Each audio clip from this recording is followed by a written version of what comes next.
नमस्कार दोस्तों, आज हम लोग समझते हैं कि ईरान और अमेरिका जो आपस में लड़ाई कर रहा है, इसका रीज़न क्या है? उसके पीछे मेन मकसद क्या है, ठीक है? तो चलिए इसको मैप के ज़रिए से समझते हैं कि अभी हम लोगों को जो गैस का किल्लत हो गया, तो वो क्यों हो चुका है, ठीक है? तो चलिए इसको मैप की मदद से समझते हैं थोड़ा-सा। तो आइए देखिए। तो देखिए ये है हमारा पूरा ग्लोब, ठीक है? जिसमें सारा देश आता है, मतलब पूरा धरती का ये ठीक है? ये हमारा प्यारा इंडिया है और देखिए इसके जस्ट बगल में ही आपको दिख रहा होगा, जहाँ से गैस वगैरह हमारे देश में आता है। अब वो है कहाँ पे देखिए ध्यान से। तो देखिए हमारा जो प्यारा इंडिया है, इसमें जो गैस आता है, इस इलाके से आता है। ठीक है? और इसको हम लोग कहते हैं गल्फ कंट्री। गल्फ कंट्री में एक्चुअल में तेल मिलता क्यों? तो देखिए ये वाला जो हमारा जो देश था वो पहले समुंदर में डूबा रहता था, मतलब डूबा हुआ था बहुत करोड़ों साल पहले, ठीक है? फिर जब समुंदर यहाँ से नीचे की ओर शिफ्ट हो गया, तो जिस कारण से क्या हुआ कि इस इलाके में समुंदर के नीचे जो जीव जंतु था, गैस बना क्यों, पेट्रोलियम यहीं क्यों मिलता है, उसका रीजन बता रहे हैं, ठीक है?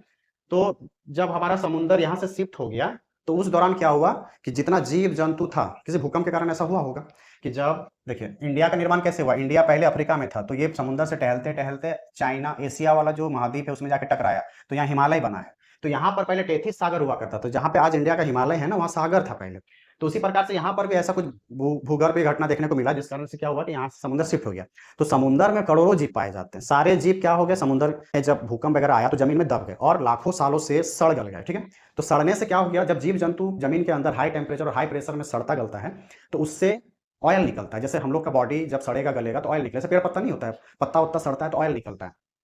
तो ये जब जीव जंतु यहाँ मरा तो उसके बॉडी से ऑयल निकलता है, वो ऑयल जाके इकट्ठा हो जाता है और वही जब करोड़ों साल बाद हम लोग बाहर निकालते हैं, तो क्रूड ऑयल के रूप में बाहर निकलता है, काला तेल जैसा एकदम, ठीक है? इसी से हम लोग क्या करते हैं, रिफाइनरी में रिफाइन करके उसी ऑयल से, क्रूड ऑयल से petrol, diesel, gas, gasoline, Mobil वगैरह सब बना लेते हैं।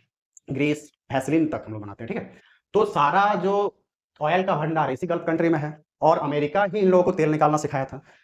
तो अभी क्या हुआ है कि ईरान में कुछ दिन पहले यूरेनियम का भंडार मिल चुका है। आज के टाइम में अगर किसी देश के पास यूरेनियम है, तो सबसे ज़्यादा वो अमीर हो जाएगा। क्यों? क्योंकि आने वाला भविष्य में यूरेनियम ही ऊर्जा का एक साधन होगा, जो कम अमाउंट में बहुत खतरनाक एनर्जी दे सकता है, ठीक? 1 केजी यूरेनियम जो होता है, वो 2000 से 3000 टन कोयला के बराबर होता है। मतलब 1 केजी यूरेनियम जलाने से जितना एनर्जी प्रोड्यूस होगा, जितना आग पैदा हो सकता है, उतना 3000 टन कोयला जलाएँगे तो पैदा होगा। सोचिए 3000 टन, समझ रहे हैं? 1-200 गाड़ी कोयला खरीदना होगा, जितना 1 किलो यूरेनियम आग पैदा कर सकता है।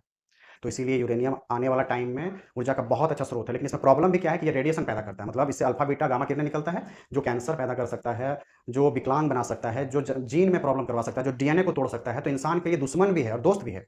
तो इसी प्रॉब्लम के कारण यूरेनियम का आज हम लोग बहुत ज़्यादा यूज नहीं कर पा रहे हैं, क्योंकि अल्फा बीटा किरणों को हम लोग रेडिएशन को रोकने के लिए जो सिस्टम बनाना पड़ता है, बहुत महंगा हो जाता है, ठीक है? तो इसलिए यूरेनियम का झगड़ा चल रहा है अभी, ठीक है?